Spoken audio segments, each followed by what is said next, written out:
Hi hello welcome back to my Vishu vlog. എല്ലാ വർഷത്തെ പോലെ തന്നെ വീട്ടിൽ കുറച്ച് പലഹാരങ്ങളൊക്കെ ഉണ്ടാക്കാറുണ്ട്. അതിനുള്ള മെയിൻ റീസൺ എന്ന് പറഞ്ഞാൽ പൊന്നുമാണ്.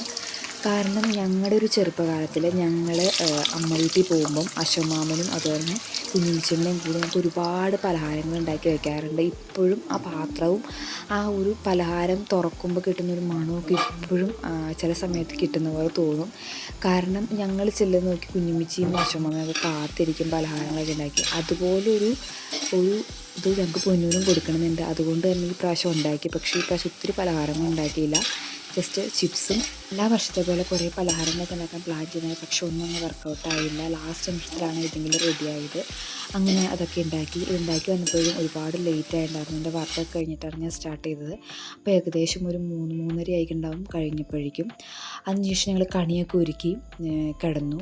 അമ്പലത്തിൽ നിന്ന് കണി വന്നപ്പോൾ ഈ പ്രാവശ്യം കാണാൻ സാധിച്ചില്ല. കാരണം ലേറ്റായിട്ട് കിടന്നുകൊണ്ട് അമ്മ വന്ന് വിളിച്ചപ്പോഴൊന്നും അറിഞ്ഞില്ല. അങ്ങനെ അമ്പലത്തിലെ കണി ഈ പ്രാവശ്യം ഞങ്ങൾക്ക് മിസ്സായിട്ടുണ്ടായിരുന്നു. അങ്ങനെ ലേറ്റായിട്ടാണെന്ന് രാവിലെ എഴുന്നേറ്റതും അത് കഴിഞ്ഞിട്ട് വീട്ടിലെ കണിയൊക്കെ കണ്ടു. പ്രത്യേക ഒരു സന്തോഷവും അനുഭൂതിയായിരുന്നു അത് കണ്ടപ്പം. അങ്ങനെ കണിയൊക്കെ കണ്ട് കൈനീട്ടൊക്കെ കിട്ടി. അതിനുശേഷം കുളിച്ച് റെഡിയായിട്ട് ഞാനും കാവ്യ അച്ചാച്ചനും കൂടി അമ്പലത്തിലേക്ക് പോയി.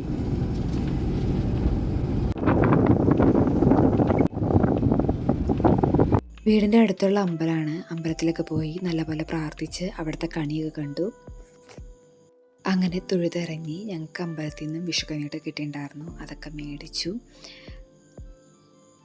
ഇനിയിപ്പോൾ വീട്ടിൽ ചെന്നിട്ട് സദ്യക്കായിട്ട് എന്തെങ്കിലും പ്രിപ്പയർ ചെയ്യണം. കാരണം ഒന്നും തന്നെ സ്റ്റാർട്ട് ചെയ്തിട്ടില്ലായിരുന്നില്ല. ഇന്നലെ ലേറ്റ് ആയതുകൊണ്ട്. അങ്ങനെ വീട്ടിലേക്ക് പോന്നു. ഞാനും കാവ്യയും കൂടി സദ്യക്കെല്ലാം കഷ്ണങ്ങളൊക്കെ അരിഞ്ഞു. മെയിൻ കട്ട് ചെയ്ത് കൊടുക്കുന്ന ആളെപ്പോഴും കാവ്യയായിരിക്കും. കാരണം നമുക്ക് ഭയങ്കര ഇഷ്ടമാണ് വെജിറ്റബിൾസ് കട്ട് ചെയ്യാനായിട്ട്. നന്നാക്കലും അരിയലും എന്നും കാവ്യ തന്നെയായിരിക്കും ചെയ്യണത്. അതങ്ങനെ അവിടെ ചെയ്തുകൊണ്ടിരിക്കുകയായിരുന്നു.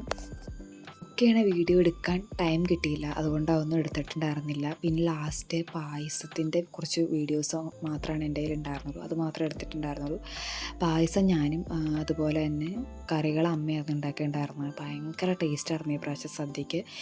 എൻ്റെ ജീവിതത്തിൽ ആദ്യമായിട്ടാണ് വിഷുവിന് നോൺ വെജ് ഉണ്ടാവാതിരിക്കുന്നത്. അല്ലെങ്കിൽ എല്ലാ പ്രാവശ്യവും പോർക്ക് നിർബന്ധമാണ്. പക്ഷേ ഈ പ്രാവശ്യം എന്തുകൊണ്ടില്ല എന്നുള്ളത് അറിയത്തില്ല.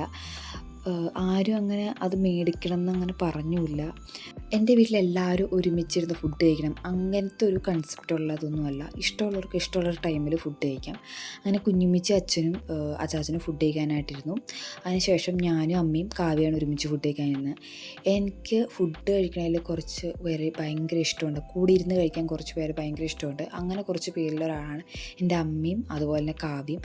അത് കഴിഞ്ഞ് എനിക്കിഷ്ടമുള്ളത് എൻ്റെ ചേട്ടൻ്റെ വീട്ടിലാണ്. പിന്നെ എൻ്റെ ഇപ്പോഴത്തെ ഓഫീസിലെ ഫ്രണ്ട്സും. എന്നെ സംബന്ധിച്ചിടത്തോളം ഇത്രയും പേരുടെ മെയിൻ ക്വാളിറ്റി എന്ന് പറയുന്നത് ഞാൻ ഭയങ്കര സ്ലോ ആയിട്ട് ഫുഡ് കഴിക്കുന്ന ഒരാളാണ്.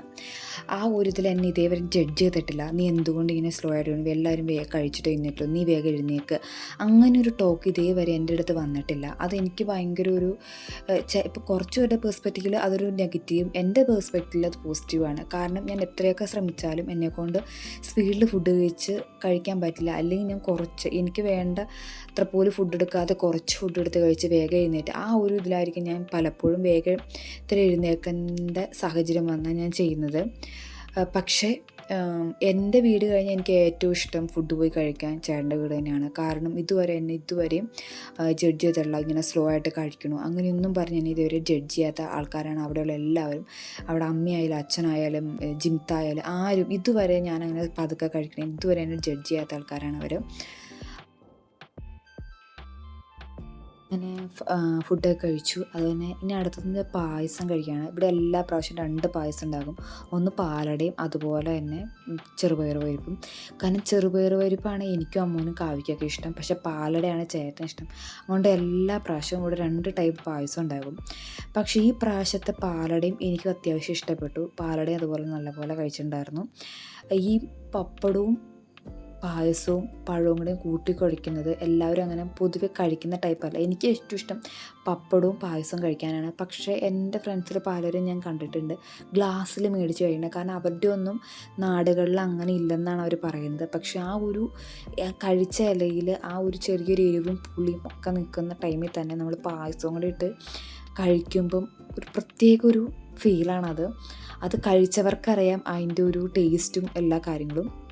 അങ്ങനെ ഫുഡൊക്കെ കഴിച്ച് കഴിഞ്ഞ് കുറച്ച് കഴിഞ്ഞപ്പോഴത്തേനും അശോമാമനും അതുപോലെ തന്നെ ചേട്ടനൊക്കെ വന്നിട്ടുണ്ടായിരുന്നു. അങ്ങനെ എല്ലാവരുമായിട്ട് വർത്തമാനമൊക്കെ പറഞ്ഞ് കുറേ നേരം അവിടെ അങ്ങനെ ഇരുന്നു. അത് കഴിഞ്ഞ് കുറച്ച് കഴിഞ്ഞപ്പോഴത്തേനും ഞങ്ങൾ എല്ലാവരും കൂടി മാമന്മാരുടെ വീട്ടിലൊക്കെ പോയി.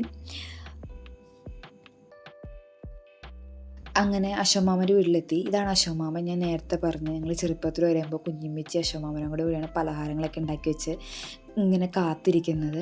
അശോമാമൻ കാരണം കൊണ്ടൊക്കെയാണ് ഞാൻ കുറച്ചൊക്കെ കുക്കിങ്ങൊക്കെ ചെയ്യാൻ തുടങ്ങിയത്. കാരണം മാമൻ ഉണ്ടാക്കുന്ന ഫുഡിന് അതുപോലെ ടേസ്റ്റാണ്. കുഞ്ഞിമ്മച്ചീൻ്റെ മാമൻ്റെ ഫുഡ് കഴിച്ചാണ് കുക്കിംഗ് എന്നുള്ളൊരു ഇതിലേക്ക് ഞാൻ വന്ന്. അങ്ങനെ ഭയങ്കര അടിപൊളിയായിട്ട് കുക്ക് ചെയ്യുന്ന ആളൊന്നുമല്ല, ജസ്റ്റ് എനിക്ക് വേണ്ടിയിട്ട് കുക്ക് ചെയ്യുന്നൊരു ഇതിലേക്കെങ്കിലും ഞാൻ വരാനുള്ള റീസൺ അതായിരുന്നു.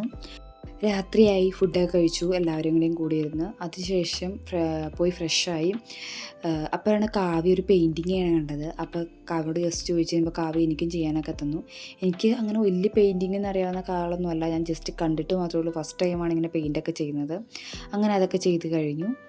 Thank you for watching. See you on next video.